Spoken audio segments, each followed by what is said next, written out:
என்ன ஆச்சு ஜனநாயகனுக்கு? என்னென்னவோ பிரச்சனைகள் வந்தது, எவ்வளோ பிரச்சனைகளை கடந்தாலும் இந்த படம் வந்து ஒரு மிகப்பெரிய லெவலில் வந்துடும், எப்படி ரிலீஸ் ஆகிடும் அப்படின்னு பார்த்தோம். ஆனால் நடக்கிற விஷயம்லாம் பார்க்கும்போது இதெல்லாம் ரொம்ப தப்பாகவும் தெரியுது. காரணம் என்னன்னா, ஒரு சென்ட்ரல் போர்ட் ஆஃப் ஃபிலிம் சென்சாரில் வந்து இந்த படத்தை வந்து இல்லை நாங்கள் ரிலீஸ் பண்ண மாட்டோம், சான்றிதழ் தரமாட்டோம்னு சொல்லி 9ஆம் தேதி அனௌன்ஸ் பண்ணதை வந்து இல்லை நாங்கள் 10ஆம் தேதி பார்க்குறோம்னாங்க. அப்புறம் 9ஆம் தேதி தீர்ப்புனாங்க. அப்புறம் 10ஆம் தேதிக்கு அப்புறம் வந்து அவருக்கு சிபிஐ விசாரணைன்னு சொல்லிட்டு விஜயை கூப்பிட்டு போனாங்க. இப்படியே நடந்துகிட்டே இருக்கு. இதுக்கு ஒரு ரீசன் சொன்னார். அதாவது என்னன்னா, ஒரு படம் ரிலீஸ் ஆகிறதுக்கு முன்னாடியே, அதாவது சென்சார் போர்டோட சர்டிஃபிகேட் கிடைக்கிறதுக்கு முன்னாடி ரிலீஸ் தேதியை நீங்க அறிவிக்க கூடாது, அது ரொம்ப கஷ்டம், அது மாதிரி பண்ணவே கூடாது, அது வந்து ரூல்ஸ்லேயே கிடையாது அப்படின்னாங்க. இங்க being a super star fan, நான் ஒரு விஷயத்த சொல்கிறேன். ஜெயிலர் படம் ரிலீஸ் ஆகிறதுக்கு முன்னாடி அது ஆகஸ்ட் 10 அப்படிங்கிற அந்த தேதியை, ஐ திங்க் ஜெயிலராக கூலியான்னு தெரில, கூலி ஏதோ ஒன்று, ஆகஸ்ட் 10ங்கிற தேதியவே ஃபஸ்ட்டே சொல்லிட்டாங்க. அந்த தேதியை வந்து சொல்லி தான் பண்ணாங்க, இந்த தேதியில் ரிலீஸ் பண்ணுறதா இருக்கும்னு.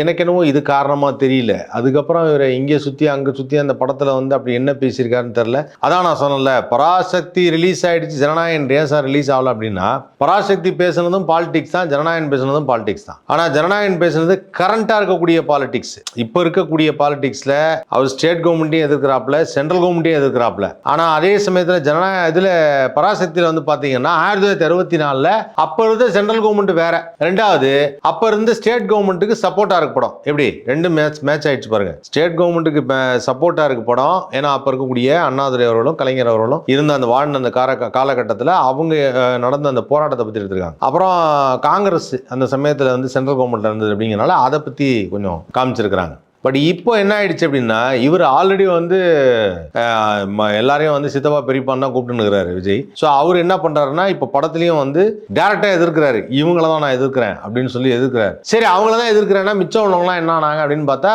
எல்லாம் ஒட்டுமொத்த சென்ட்ரல் கவர்மெண்ட்டையும் எதிர்க்கிறாப்புல. அப்படி எதிர்க்கும் போது என்ன பண்ணிட்டாங்கன்னா, வாங்க தம்பி எதிர்க்கிறீங்களா, இருங்க இந்த சென்ட்ரல் போர்ட் ஆஃப் ஃபிலிம் சென்சார்ல தம்பி பேனா எடுத்துட்டு வந்தோம் பாருங்க, இங்கு போட விட்டுட்டோம், ஒரு 5 நாள் ஆகும் அப்படிங்கிறாங்க. அப்புறம் அவங்க என்ன கழிச்சு, ஐயோ நிப்பு உடஞ்சிருச்சு தம்பி, அந்த கையெழுத்து போடுறது தான் ஒரு சின்ன சிக்கல், நான் போடலாம் அப்படிங்கிறாங்க. அப்புறம் இவங்க என்னன்னா மேல்முறையீடுன்னு சொல்லி அந்த பக்கம் மனு தாக்கல் செய்கிறாங்க. மனு தாக்கல் செய்யும் போது அந்த பக்கம் வந்து பார்த்தீங்கன்னா, அவரு ஒரு பக்கம் வந்து என்னது ஹைகோர்ட்டு ரிலீஸ் பண்ணலான்னு சொல்லிடுச்சா அப்படின்னு இவங்க உடனே மேல்முறையீடு அப்பீலுக்கு போகிறாங்க. அப்பீலுக்கு, அதாவது ரிலீஸ் பண்ணலாம்னு 9ஆம் தேதி சொல்லிடுச்சு, இதில் தடைகளை வந்து உடைச்சிடணும், இது கூடாது அப்படின்னு சொல்லி அவங்க நீதிபதி ஆஷான்னு நினைக்கிறேன், அவங்க தான். அதுக்கப்புறம் வந்து பார்த்தா இவங்க central board of film censor மறுபடியும் அப்பீல் போயிருக்காங்க. அவங்க அப்பீல் போனோம்னா மறுபடியும் இந்த வாரம் இல்லை, அடுத்த வாரம் அதுக்கு அடுத்த வாரம், இப்போ கேட்டால் 19ஆம் தேதிங்கிறாங்க. 9ஆம் தேதி அனௌன்ஸ் பண்ண படத்தை 19ஆம் தேதிங்கிறாங்க. இதுக்கு நடுவில் எல்லாரும் வந்து உடனே வந்து இந்த படம் ரிலீஸ் ஆக காரணம், அதுக்கும் காரணம் தமிழ்நாடு கவர்மெண்ட் தான்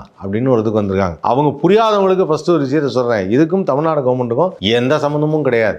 எந்த ஒரு திரைப்படமுமே வரும்போது அது ஒரு பகுதி மட்டுமே, நம்முடைய உணர்வுகளையோ நம்மளுடைய ஒரு தூண்டுதலாக இருக்கக்கூடியது அப்படிங்கிறதுக்கு ஒரு பகுதி மட்டுமே. சினிமா பார்த்து ஒரு விஷயம் அப்படியே டோட்டலா மாறும் அப்படின்னா மாறிடாது. அப்படிலாம் பார்த்தா இந்தியன் படம் வந்தோடனே உலகமே மாறிடணும், தமிழ்நாடே மாறி இருக்கணும், யாரும் லஞ்சம் வாங்கக்கூடாது, யாராவது லஞ்சம் வாங்கினா கத்தி எடுத்து குத்திடுவாங்கன்னு சொல்லி மாறி இருக்கணும். அது மாதிரிலாம் எதுவும் மாறல. இப்போ பராசக்தி வந்ததுக்கப்புறம் என்னன்னா, ஜென்சி கிட்ஸுக்கு புரட்சினா என்ன, தமிழுக்காக போராடியது யாரெல்லாம், பொள்ளாச்சியில் என்ன நடந்தது, அதை பற்றிலாம் நிறையா தெரிஞ்சுக்கிட்டாங்க. ஆனால் இவங்க இதெல்லாம் மாற்றம் ஏற்படும்னா மாற்றம்லாம் ஏற்படாது. படம் ஆனால் உள்ளுக்குள்ள ஒரு இன்ஜெக்ஷன், அந்த உணர்வு லைட்டாக கலக்கும். இது உள்ள போய் ரியாக்ட் ஆகிறதுக்கு கொஞ்ச நாள் ஆகும். அந்த ரியாக்ட் ஆகும்போது அந்த ரியாக்ஷன் என்னங்கிறது தெரியும். ஒரு மருந்து இன்ஜெக்ட் பண்ற மாதிரி வச்சுங்களேன், மருந்து இன்ஜெக்ட் பண்ணோன்னா உடனே சார் ஜுரத்துக்கு ஊசி போட்டேன் அப்படின்னா ஊசி போட்டோன்னா அடுத்த செகண்டே என்ன ஜுரம் போயிடுமா, போகாது, கொஞ்ச நேரம் ஆகும். அந்த பாடியோட டெம்பரேச்சருக்கு அந்த ரத்தத்தில் கலந்து அதுக்கப்புறம் தான் அந்த ஜுரம் போகும். ஸோ இந்த மாதிரி வந்து ரொம்ப டிஃப்ரெண்ட்டாக இருக்கக்கூடிய ஒரு விஷயம். ஸோ இப்போ ஜனநாயகனோட மேட்டரை வருவோம். அந்த மேட்டரில் பார்த்தீங்கன்னா நிறைய பேர் என்ன சொல்றாங்கன்னா, விஜய்க்கு இந்த படம் மட்டும் இல்லை, ஏகப்பட்ட பிரச்சனை இருக்குது. அவருக்கு வந்து புதிய இதில் பிரச்சனை வந்தது, அதுக்கப்புறம் சர்க்காரில் பிரச்சனை வந்தது, தலைவால பிரச்சனை வந்தது, அதில் தலைப்பு பிரச்சனை, துப்பாக்கியில் தலைப்பு பிரச்சனை, அரசியல் பிரவேசம் பிரச்சனை, காவலனில் பிரச்சனை, இதெல்லாம் ஒரு சாதாரண, இதெல்லாம் மீண்டு அந்த படம் திரைக்கு வரும்போது மிகப்பெரிய வெற்றி அடைந்தது அப்படின்னு அவங்க சொன்ன லிஸ்ட்டில் இருக்கிற படங்கள் அப்படின்னு பார்க்குறப்ப அது என்னென்ன படம் அப்படின்னு பார்த்தீங்கன்னா நல்லா இருந்தது அந்த லிஸ்ட்டு உங்களுக்கு சொல்லலாம்னு நினச்சேன். அந்த லிஸ்ட்டு வந்து புதிய கீதையில் தலைப்பு பிரச்சனையா, காவலனில் சுறாவின் நஷ்டஈடு பிரச்சனையா, துப்பாக்கி தலைப்பு பிரச்சனையா, அதுக்கப்புறம் தலைவால வந்து அரசியல் பிரவேசம் வந்து பிரச்சனையா, அப்புறம் கத்தியில் வந்து கதை திருட்டு பிரச்சனை, அதாவது கதை திருட்டாங்க அப்படின்னா, புலி வருமான வரித்துறை, ஓகே விஜய் வீட்டில் வருமான வரித்துறை, இன்கம் டேக்ஸ், அப்புறம் மெர்சல் அரசியல்வாதிகளின் எதிர்ப்பு, அது ஒரு எதிர்ப்பான், இது என்ன நடந்துன்னு எனக்கு என்ன தெரியலிங்க. அதுக்கப்புறம் சர்க்கார் கதை வேறொருடையது என்ன பிரச்சனை, கதை திருட்டும் பிரச்சனை தான், கதை வேறொருடையது ஒரே மாதிரி தான் இருக்கு, ரெண்டா பிரிச்சு போட்டிருக்காங்க.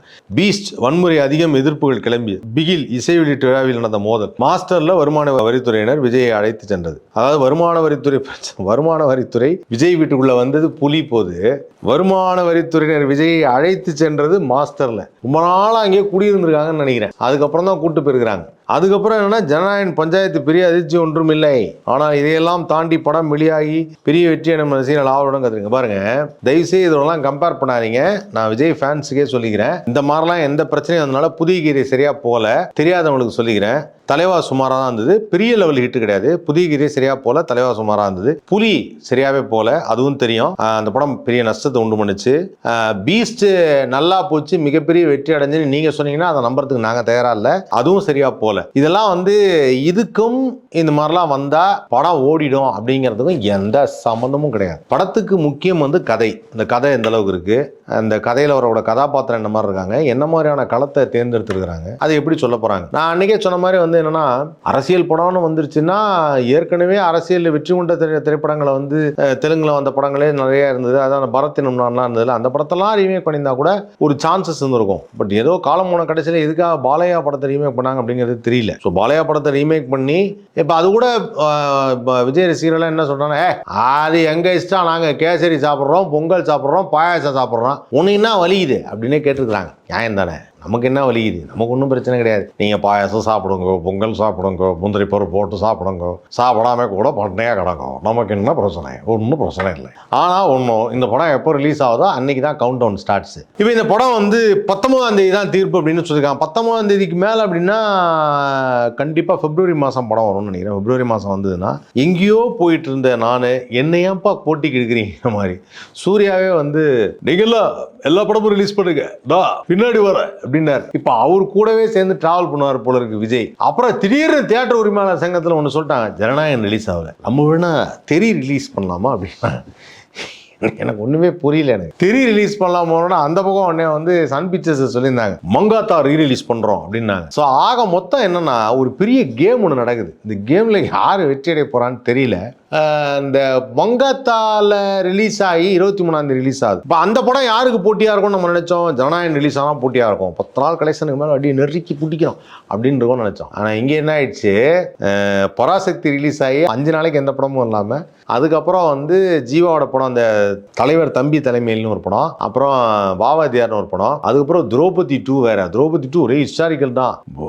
அந்த கதையை பார்க்கும்போது அதில் நல்லா பண்ணியிருக்காங்க. ட்ரெய்லர் பார்க்கும்போது நல்லா இருந்தது. பட் திடீர்னு வந்து, அதாவது என்ன பிரச்சனை ஆயிடுச்சுன்னா, நான் ரொம்ப அவுட் ஆஃப் த பாக்ஸ் ஒரு விஷயம் சொல்றேன். இப்பெல்லாம் படம் பார்க்கறதுக்கு முன்னாடி நாம ஒரு 3-4 புத்தகமாவது கண்டிப்பா புரட்டிட்டு போகணும் போல இருக்கு. வரலாறு தெரிந்து கொள்வோம், நம் நாட்டை ஆண்டது 1950 நடந்தது, சிப்பாய் மியூட்டினி, அதுக்கப்புறம் வந்து ஒவ்வொரு சுதந்திர போராட்ட வீரர்கள், அதுக்கப்புறம் வந்து ராஜா காலத்துக்கு முகலாய ஆட்சியில் நடந்தது, இதெல்லாம் தெரிஞ்சுக்கிட்டு தான் நீங்கள் தியேட்டர் போகணும். இல்லைன்னா உங்களுக்கு தலையும் புரியாது, வாழும் புரியாது. ஆனால் என்னன்னா, சினிமா என்பது வந்து ஒரு சரித்திரத்தை சொன்னால் மக்கள் நம்புற மாதிரி இருக்குங்கிறதுனால அது என்ன வேணாலும் சொல்லலாம் அப்படின்னு ஒரு முடிவும் பண்ணியிருக்கிறாங்க. அதை நம்ம ஒரு இப்படி ஒன்று ஆரம்பிப்போம், இப்படி ஆரம்பிச்சு இதெல்லாம் நடந்ததுன்னு கேட்டால், கிமுல நடந்த ஒரு விஷயம் என்னவென்றால், அன்று குதிரையில் ஓடு வரும் பொழுது அப்படின்னு சொல்லிட்டு ஒரு படம் வருது. ஸோ அதனால இப்போ நிறைய படங்கள் அந்த மாதிரி வித்தியாசமாக வரப்போகுது.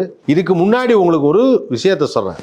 எப்படி பராசக்தியில் வந்து ஒரு ஒரிஜினல் ஸ்டோரியை படமாக்குனாங்களோ, அந்த வரலாறு என்னங்கிறத உங்களால் தெரிந்து கொள்ள முடியுமோ, அதே மாதிரி ஒரு படம் பார்க்கறதுக்கு முன்னாடி அந்த வரலாறு என்னங்கிறத, கற்பனை கதைங்கிறது வேற, கற்பனை கதை அப்படின்னா வேற, வரலாறு என்னங்கிறதை தெரிந்து கொண்டு அதை படம் பார்த்தால் அந்த படம் உங்களுக்கு புரியும்.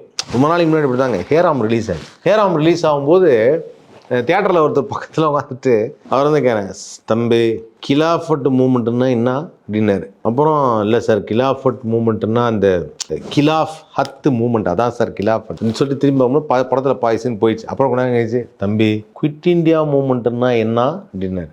அப்புறம் சார் குவிட் இந்தியா மூமெண்ட்னா அது என்னன்னா அந்த அதாவது இந்தியாவில் வெள்ளைனே வெளியே அந்த மாதிரி எங்கள் நாட்டை விட்டு போ அப்படின்னு சொல்கிறார். அதை சொல்லி முடிஞ்சா பாதி சீன் போயிடுச்சு. ஆனால் படத்துடைய கிளைமேக்ஸில் அவர் ஒரு கேள்வி கேட்டாருங்க, என்ன தம்பி படம் இது, கடைசியில் கமலஹாசன் காந்தியை சுடவே இல்லையே அப்படின்னாரு.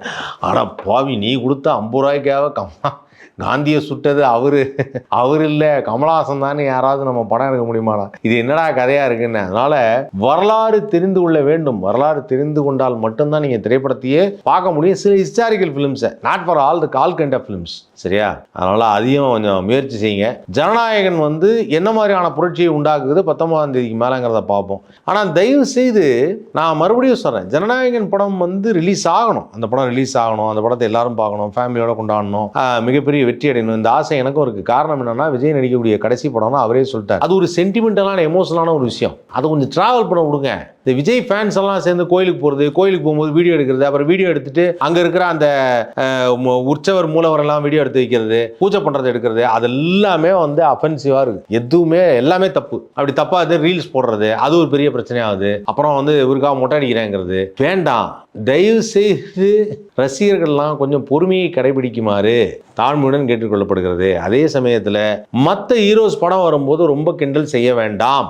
அவங்கள ரொம்பவும் தூக்கி எறிஞ்சும் பேச வேண்டாம். பராசக்தியை போட்டு நசுக்குறாங்க. எனக்கு தெரிஞ்ச பராசக்தியோட ப்ரொடியூசர் அவர் நம்ம டான் பிக்சர்ஸ் சமீபத்தில் ஒரு விஷயமே சொல்லியிருக்காரு. என்னன்னா, விஜய் ரசிகர்களுக்கு எச்சரிக்கை அப்படின்னே போட்டார். கொந்தளித்த பராசக்தி ப்ரொடியூசர் ஆகாஷ் பாஸ்கரன் என்ன சொல்றாங்க, நாங்களே முதல்ல படத்தை ரிலீஸ் தேதியை அறிவித்தோம். ஓகே, நாங்க உங்க படத்தை நிறுத்த முயற்சித்தோமா? சொல்லுங்க, நாங்க நிறுத்தணுமா? இல்ல எங்களுக்கே படத்துடைய இதுக்கு ரிலீஸுக்கு 18 மணி நேரத்துக்கு முன்னாடி தான் சென்சார் சர்டிஃபிகேட் வந்தது. அதுக்கப்புறம் விஜய் ரசிகர்களை திட்டமிட்ட எதிர்மறையான விமர்சனங்களை செய்து வருகிறாங்க அப்படின்னு சொல்லி ரொம்ப ரொம்ப ரொம்ப வருத்தப்படுறாரு. அது it's not good for life. அந்த படத்தை எதிர்த்ததுனால என்ன பண்ண போறீங்க? அந்த படம் வேற ஒரு கதை, அது ஒரு உண்மை கதையை பேஸ் பண்ணி எடுத்தது.